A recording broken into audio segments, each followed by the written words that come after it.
Michael Oyarzabal. Alvaro മൊറാട്ടയ്ക്ക് പകരക്കാരനായി പരിശീലകൻ Louis D ലാഫ്യൂന്റെ കണ്ടെത്തിയ മുന്നേറ്റ താരം. കഴിഞ്ഞ യൂറോ കപ്പിൽ പകരക്കാരനായി ഇറങ്ങി സ്പെയിനിനെ കിരീടത്തിലേക്ക് നയിച്ച സൂപ്പർ സബ്. എന്നാൽ തന്റെ കരിയറിലെ ആദ്യ ലോകകപ്പ് മത്സരത്തിൽ നാണക്കേടിന്റെ റെക്കോർഡാണ് ഈ സ്പാനിഷ് താരം സ്വന്തം പേരിൽ എഴുതി ചേർത്തത്. കേപ്പ് വെർദെക്കെതിരെ ആദ്യ 30 മിനിറ്റിൽ പന്തിൽ ടച്ച് ചെയ്യാൻ പോലും ഒയർസബാലിനായില്ല.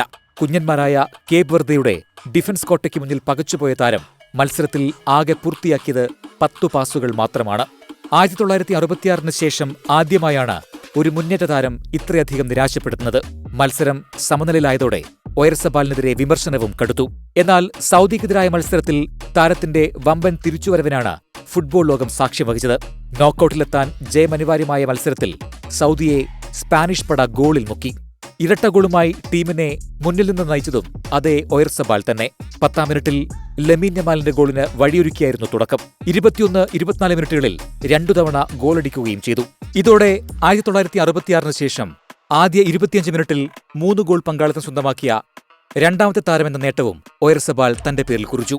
ആദ്യ മത്സരത്തിന് ശേഷമുയർന്ന രൂക്ഷ പരിഹാസങ്ങൾക്കിടയിലും തന്നിൽ വിശ്വാസമർപ്പിച്ച പരിശീലകന് തന്നെയാണ് ഒയർസബാൽ എല്ലാ ക്രെഡിറ്റും നൽകിയത്.